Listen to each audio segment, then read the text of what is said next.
How many of you have ever pressed the elevator door close button? And how many of you press the door close button even though you realize it's deactivated? So building engineers actually have the buttons light up because research shows this gives us a feeling of control.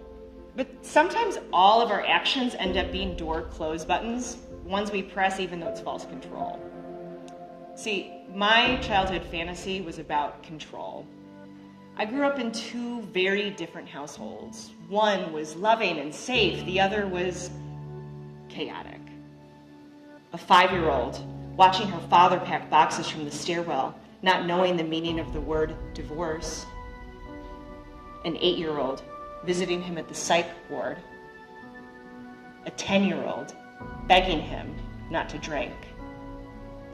A 14-year-old grabbing the steering wheel after he falls asleep after picking her up from the 8th grade dance. This made me obsessed with problem solving. I kept thinking that if I could just solve the chaos, then I'd be okay. You can tell something bad is about to happen, right?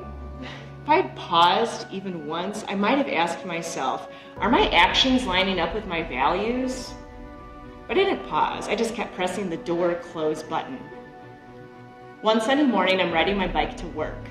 I'm about to clear an intersection when an SUV runs a red light and hits me at full speed, straight on, boom.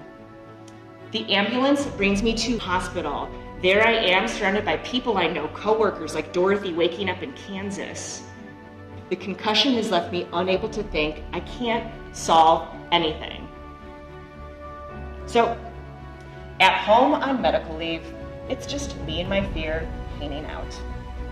There's my fear of failure, sprawled out on the couch like a terrible roommate. And so I turn to my fear and I say, why won't you just leave me alone?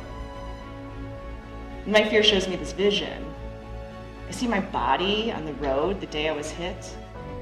And I look at this body, this life. And I realize that if I had died that day, I would have been ashamed of how I was living. Completely defined by fear. One fill in the blank after the next, door close. So then I look at my fear sitting beside me, and I don't see a roommate. I see a scared little girl trying to figure things out. This terrified girl trying to protect me, an adult, and all I've done is beaten her down, ignored her. And that's when I decided to listen to her story. Me, the adult me, had created a life of chaos for that little girl. I was her worst oppressor, far worse than the memories she had survived. So then I imagined turning to this girl and embracing her, acknowledging her strengths. For the first time I see her, I appreciate her, and I hold her close, this fear. I want you to listen to your story, identify your fear. It starts with the words, I am. I am a fraud, a failure, not good enough, unworthy. Face your fear and say, thank you for trying to protect me. Fear can be like a blizzard, blinding. But when we face our fear with self-compassion, we contain it like a snow globe. Something you can pick up, examine, and set down whenever you wish. That's radical control. Each of you have amazing gifts waiting to be shared.